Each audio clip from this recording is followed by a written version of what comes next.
Have you noticed this? How a man can possess everything the world values, yet his heart remains a lonely island. He walks through crowds, but a space of quiet desperation follows him. It is not about what he has. It is about the energy he carries. The truth, as my tradition teaches, is that most men seek connection from the outside. They try to build a bridge of words, of actions, of accomplishments. Today, I invite you to learn a different way, not how to build a bridge, but how to become the riverbed, deep, still, and certain, so that connection may flow to you and through you, as naturally as water finds its way to the sea. Imagine this. What if you could resonate a silent frequency that speaks directly to the heart? What if you could stand apart, not by striving, but by being, not by chasing, but by embodying a stillness so profound it becomes a sanctuary for others? If this deeper path is unknown to you, you move through life with a locked door in your own house. You may miss the profound resonance that is waiting to be awakened, the kind that lingers in the soul long after you have departed. This is why I invite you to walk this path with me to its very end. The final understanding we will reach is the source from which all the others flow. Once you feel it, your perception of connection will be forever transformed. Before we begin our journey inward, I ask for a simple gesture of intention. If you are truly ready to walk this path of awakening, touch the like button, subscribe, and open the notifications so you do not miss the streams of wisdom that will follow. Let our practice begin. The first path is the practice of the warm earth. Picture a moment of connection. The words flow, laughter is shared. Yet something remains distant. You can feel it. A subtle barrier, an invisible wall. She is present, but not fully arrived. You part ways, a message is sent into the void, and silence answers. What has happened? Most men are masters of the mind, using words as their only tool. They believe an elegant conversation is the destination. But connection, for the feminine spirit, is not born of the mind. It is a child of the body and the soul. And there is a profoundly simple way to speak to this soul, through touch. Not the touch that demands or takes, not the touch that makes her feel like an object, but a touch that gives. A touch of pure presence. One of the most overlooked offerings a man can make is the gift of a gentle message, a moment of stillness. Before the dance of intimacy begins, it appears simple, yet its power is vast. Why? Because for a woman, emotional safety is the ground upon which all true connection is built. A well-placed, non-demanding touch communicates more than 1,000 poems. It says, I see you.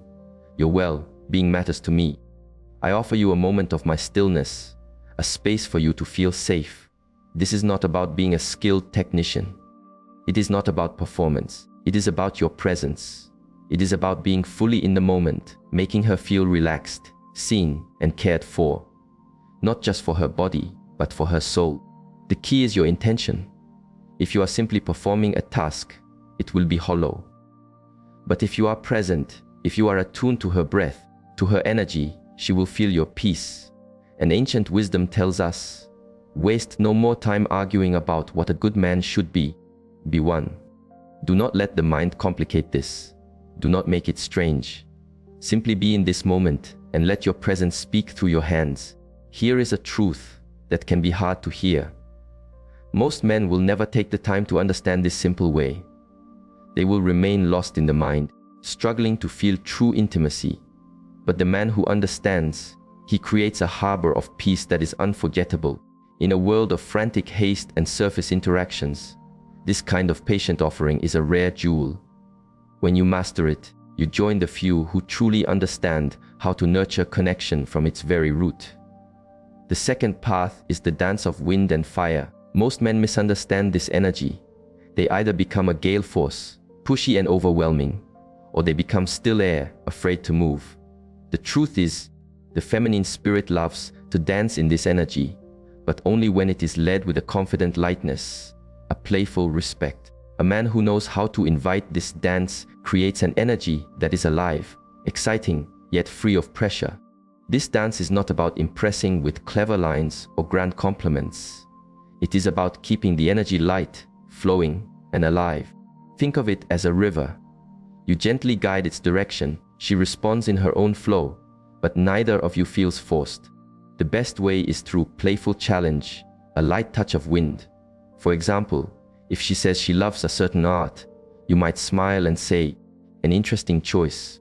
It reveals a contemplative spirit. "You must show me what you see." It is a subtle invitation that keeps the exchange dynamic, creating a sense of shared discovery. More importantly, this dance is not a performance for approval. The moment you strive to impress, the fire within you flickers and dies. The feminine spirit is drawn to a man who is at home in his own being, who can play in the wind, because he is anchored by his own fire. This is a teaching from my tradition. A man of true substance does not dance to win a woman's favor. He dances because he finds joy in the movement itself. He remains centered in his own energy, unswayed by the need for a specific response. Beyond words, your stillness and your gaze are the anchor. Confident eyes, a slow smile, a well-timed pause, these speak of a fire that burns steadily. Connection is not built with words alone. It is woven from presence, from energy, from your inner fire. When you approach this dance from the right center, she feels it instantly. So, I invite you to ask yourself, are you dancing to impress, or are you dancing for the joy of the dance itself? When you master this, you will see the energy shift in your favor. The third path is the gesture of the falling leaf. Most men completely overlook this, but there is a profound power when a man knows how to touch a woman's hair. When offered at the right moment, it is one of those small, seemingly insignificant gestures that can create a bridge directly to the heart. But if done poorly, it can feel awkward, mechanical, or even intrusive. The key is to understand why this works.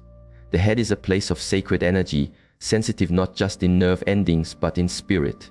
A gentle, well-timed touch on her hair can send quiet yet powerful signals of intimacy, trust, and attunement. It is not merely a physical sensation, it is an unspoken language. It can say, "I see you. I am here with you now. I am in tune with your energy." But this is where many men go astray. They rush the moment or perform the gesture mechanically, with no heart behind it. Touching her hair is not about playing with it absent-mindedly. It is about creating a sacred pause, a moment of profound closeness. Imagine this. You are sitting with her. The space between you is calm. The conversation has softened. At the perfect moment, you gently brush a single strand of hair from her face. That one movement, done with reverence and quiet confidence, can speak more than an entire evening of conversation. Timing is the soul of this gesture. This is not something you do upon a first meeting or before the soil of connection has been warmed. It works best when she already feels a comfort with you, when there is a quiet chemistry in the air.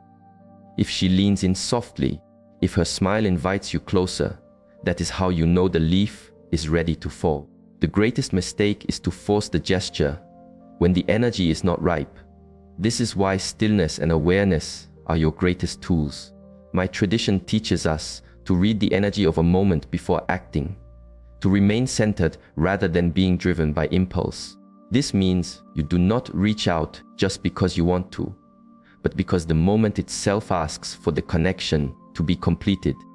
So the next time you are with a woman and the moment feels right, do not underestimate the power of a single, soft touch. When offered with true presence and intention, it becomes one of those rare, subtle offerings that leaves an echo in the soul. The fourth path is the way of the silent guide. This may seem a small thing, a passing gesture, but in its silence, it speaks volumes. A simple, confident hand on a woman's lower back as you guide her through a busy space or walk beside her communicates something deeply resonant: calm leadership, quiet strength, and protection. And yet, almost all men either overlook it or they hesitate, their minds filled with doubt. The feminine spirit does not need grand displays of force to feel secure. It responds to subtle, instinctual signals that a man is grounded, present, and capable of leading the way. When you place your hand on her back with a calm, centered energy, you send a message that you are in command of yourself and the space around you. Without speaking a single word, this is not about dominance. It is about offering your presence as a point of stability. It is showing her, through action, that you are there, you are aware, and you are moving with a quiet confidence. But this is where most men falter. They hesitate, and the hesitation poisons the gesture with awkwardness. Or they are too firm, and the touch feels forced and unnatural. It is not a claim of possession, nor is it a search for approval. It is pure presence. When done correctly, the touch is light but firm, brief but intentional, just enough for her to feel your stillness and register your guidance in a way that feels effortless and natural. Picture this. You are walking side by side, moving towards a doorway. As you step forward to open it for her, your hand rests for a moment on her lower back. A simple touch to guide her forward without breaking her stride. It is a moment of quiet leadership, a gesture that subconsciously reassures her that she is with a man who moves through the world with purpose and clarity. An ancient wisdom reminds us, do not waste time arguing what a good man should be. Be one. A man of presence does not seek approval for his actions. He simply embodies strength, awareness, and quiet certainty. When you place your hand on her back, you are not seeking a reaction. You are simply being a man of presence and gentle leadership. That alone is magnetic. In a world where many men are either too timid or too loud, mastering this simple yet powerful gesture sets you apart as one who understands the delicate balance of strength and care. The fifth path is the way of the mountain. Let us quiet the noise of the world for a moment and speak of a deep truth every man feels, but few can name: the sacred impulse to protect, to lead, to be a foundation she can rest upon when the ground beneath her shakes. Not because she is weak, not because you seek to control her, but because it is encoded into the masculine core to shield, not to smother, to be a rock, not a cage. And here is what most men miss: the feminine spirit yearns for this. Not a bodyguard, not a dictator, but a man who carries a presence that says, without a single word, you are safe with me. Here is the turn in the path.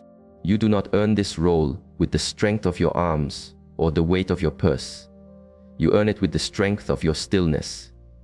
See, most men believe being her hero means charging in with a solution, fixing her problems, telling her what to do, repairing her bad day like it is a leaky faucet. But the truth is, that is not her true need. What she truly seeks is a man who can stand still while her inner world unravels. A man who does not flinch when she is a storm of emotion, who does not try to shut it down, minimize it, or make it about himself. She wants to know that you can hold her chaos without losing your clarity. Because when a woman is overwhelmed, in her mind, in her heart, she is not looking for someone to fix her. She is looking for someone who will not be moved by her storm. Someone who does not run. Someone who does not react. Someone who simply stays, but stays grounded. That is what makes you her mountain. It is not loud. It is not dramatic. It is not the romance of stories. It is steady, quiet, unshakable. And the more she feels that stillness from you, the more she can relax into her own feminine flow. Because now she is not carrying the world alone. She can let go because she knows you have her, even when she is lost in the storm. Let us be very clear. To be her mountain means to let her feel without rushing to fix. To listen with your whole being, not just your ears.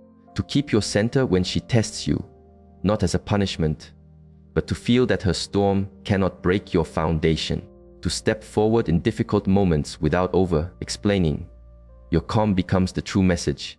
The key is this: you become her protector long before she needs protecting. You do not just respond to drama, you dissolve it with your energy. You set the emotional climate of the room. You walk with purpose. You speak with intention. And you do not need to say, I have you. Because the way you carry your own being already says it for you. But let me be clear. This is not about being an emotional wasteland for her to dump her pain. To be a mountain does not mean you tolerate disrespect or instability. It means you protect your own inner peace first. Because a man who cannot protect his own stillness can never offer true shelter to hers. This is why the old ways are so powerful in matters of the heart. As the wise ones say, no man was ever wise by chance. You do not stumble into this role. You choose it. You build it, you embody it. Not to impress her, not to prove a point, but because it is who you are, who you have become, who you must be to lead, not chase, to protect, not prove. And here is the paradox. When you step fully into this energy, she begins to see you differently. She softens, she opens, she trusts. Not because you rescued her, but because you showed her that she never had to rescue you. So, if you are tired of trying to earn affection by fixing and doing, if you are weary of being an emotional sponge just to keep her near, if you are ready to lead with a grounded heart, write this in your own journal. I protect with presence, because the man she craves, the one she respects deep in her very bones, isn't the loudest. He's the one who does not move when it matters most. The one who listens without fixing, holds space without fear, and leads without losing himself. That is the man she trusts. That is the mountain where she finds rest. The sixth path is the expression of the inner root. Now, let us speak of something that appears to be of the surface, but in truth comes from a place of great depth: the beard. To some, it is merely hair. To others, it is a statement. But to her, if you carry it with the right energy, it can awaken a sense of connection that feels almost ancestral. I am not saying that all women are drawn to this. Some prefer the clear sky of a shaven face, some the gentle stubble of new growth, some the full forest. But no matter the personal preference, there is a reason the beard has always been a symbol of something primal, something masculine, something of quiet power. And the feminine spirit feels this, even if the mind cannot name it. Because the beard does not just change how you look, it changes how you are perceived. And perception is the gateway to connection. See, a well-tended beard can signal maturity. It suggests a life lived. It carries a certain weight. It speaks silently, saying, "This man is beyond the face of a boy." He is not striving to impress. He simply is. And that energy of ness, that is the energy of stillness, of masculinity, the kind of presence that speaks more loudly than any word. Let us go a layer deeper. Psychologically, it can represent a quiet dominance and depth, not the loud kind that announces itself, but the quiet kind, the kind that enters a space and does not need to be seen. It speaks through its stillness, its presence, its detail. And when a woman feels that presence, especially from a man who carries his beard with confidence and care, it touches something ancient within her. She feels safety, but also strength. She senses a man who can both protect and provoke, someone not easily moved by opinion, someone who walks his own path. But let us be very clear, this is not about growing a beard to hide. A beard, when tended with intention, is not just a style, it is a reflection of your own discipline. It says, I care for myself. I am mindful of the details. I invest in my own presence. A wild, untamed beard does not speak of power. It speaks of neglect. But a clean, intentional beard says, I know who I am, and I am not afraid to embody it. Now, here is the subtle part rarely spoken of. When a woman's hand brushes along your jaw, through your beard, she is not just feeling a texture. She is feeling something deeper. It is contact, but it is also contrast. Your ruggedness against her softness, her smoothness against your edge. It is a sensory experience, and it speaks volumes about polarity. A beard does not just change your appearance. It creates difference. And difference is what fuels the fire of chemistry. Not sameness, not comfort, but difference, masculine and feminine, stillness and flow, strength and surrender. The beard, when paired with the right energy, becomes an instrument to amplify that polarity, to make her feel more deeply in her own feminine essence, just by being near you. But again, it is never about the beard itself. It is about the man behind it. For if your energy is weak, if your center is not held, if you chase, explain, or give, no amount of hair will change how she feels. But if you carry yourself like a man, silent when silence is needed, selective with your energy, grounded in your purpose, then the beard becomes more than an appearance. It becomes a symbol of the man you have built, and that is where the true resonance lies. An ancient teacher said, "First, know who you are, and then adorn yourself accordingly." You do not grow a beard to cover emptiness. You grow it as an extension of your own solid ground. It does not make you strong. It reflects the strength you have already cultivated. So whether you remain a clear sky or let the forest grow, do it with purpose. Do not follow fashion. Do not imitate. Lead with your presence, and let all else follow. If this teaching has found its mark today, if you understand now that masculinity isn't just an action, but a presence that is also seen, then hold this thought: I wear my strength. Because the man who knows who he is does not just grow a beard. He wears it like a quiet signal, a silent reminder to her that this is a man who needs to prove nothing. He already is. The seventh path is the gift of open sky. Let me ask you a question. When was the last time you were the source of true laughter for a woman? I do not mean a polite smile, not the "that's funny" that follows a manufactured joke. I mean true, honest, unguarded laughter. The kind that makes her lean back and forget the world for a moment. The kind that makes her touch your arm without thinking. The kind that lets her inner walls dissolve without a word. Because here is a truth most men do not understand: laughter is not just amusement. It is intimacy. It is a gentle disarming. It flows past all her defenses. It bypasses the calculating mind and lands directly in her heart. Do you wish to know the deep alchemy of this? When a woman laughs freely with you, her body releases oxytocin, the chemical of bonding, the same current that flows during deep trust. And in that moment, you are no longer just the man she is with. You become the man she feels safe with, the man who feels like home. Now, most men never touch this power. Why? Because their minds are so busy trying to be impressive, to say the right thing, to be the strong, silent mountain. And the mountain has its purpose. But if the mountain is all you are, she will feel respect, but not resonance. She will see you as steady, but forgettable. Laughter is what makes your presence unforgettable. It is the secret spring, the space between the silences, the breath of life where she realizes, being with this man makes my own spirit feel lighter. But what matters here is that this is not about becoming a performer. It is not about trying to entertain her. It is about knowing when to relax into the moment, when to tease with gentleness, when to allow her to tease you back, when to not take your own seriousness so seriously. That is what creates a chemistry that does not need touch to feel electric.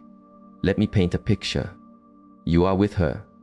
The energy is quiet still. You notice a small thing, a brief moment in the world no one else sees, and you make a dry, perfectly timed observation. Her lips curve. She tries to hold back the smile, but she cannot. And now you are both sharing in that quiet explosion of joy. That moment is more powerful than the most eloquent compliment, because that moment was not forced. It was born between you. Shared, unscripted, real. And the beauty is, she will remember that feeling later. Not the words you said. She will remember how light she felt in your presence. In a world that often feels heavy to her, that feeling is a sanctuary.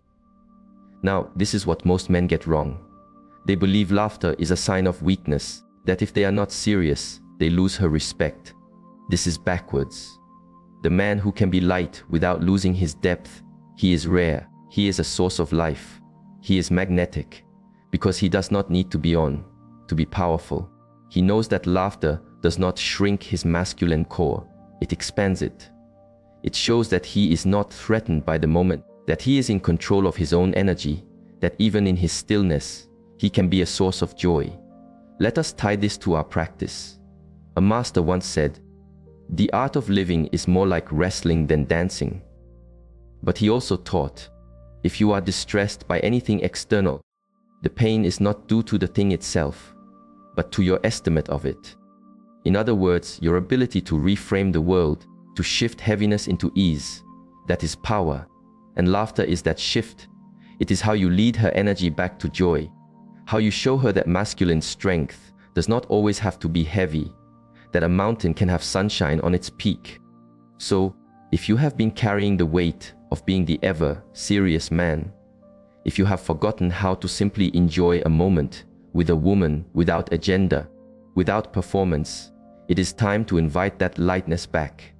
Not to impress, but to reconnect with that part of yourself first. Because the man who laughs with her, not at her, not for her, but vie with her, that man builds something deeper than attraction. He builds emotional memory. If this is who you are becoming, hold this in your heart. I lead with lightness. Because the man who can make her smile is the man she wants to be near, not just when life is exciting, but when it is hard. Because laughter, my friend, is not just a sound, it is a signal. And when it is shared, it becomes a bond the mind cannot explain, but the soul never forgets. The eighth path is the flow of the North Star. Let us journey beyond attraction for a moment, beyond the touch, the teasing, the chemistry. Let us speak of something the feminine spirit craves, but rarely knows how to ask for: a man with a direction. Not just a job, not just a goal, not just a plan. I am speaking of a vision, a purpose. A man who is not just living, but is building something with his life. Because here is the truth that many overlook. Nothing draws a woman's heart deeper than a man who is unapologetically walking his own sacred path. It is not about the money he might make. It is not about the fame he might find. It is not even about the dream itself. It is about what that sense of purpose says about him. It says he is alive. It says he is not stagnant. It says he awakens with a fire in his spirit, and that energy is a powerful current that pulls everything and everyone with him. Do you want to know what the feminine spirit truly finds compelling? It is the man who can look her in the eyes and say, "I cannot stay long. I have work to do." And he means it. Not because he is pushing her away, but because he refuses to lose his own center in her presence. That is the great secret. You do not win her heart by making her the center of your world. You win it by making your purpose the center of your world, and allowing her to witness the fire in your eyes when you speak of it. Here is why this works. When a woman feels your direction, when she sees that you are pursuing something real, that you are not sitting still waiting for life to happen, she feels a profound respect. She finds rest in your purpose.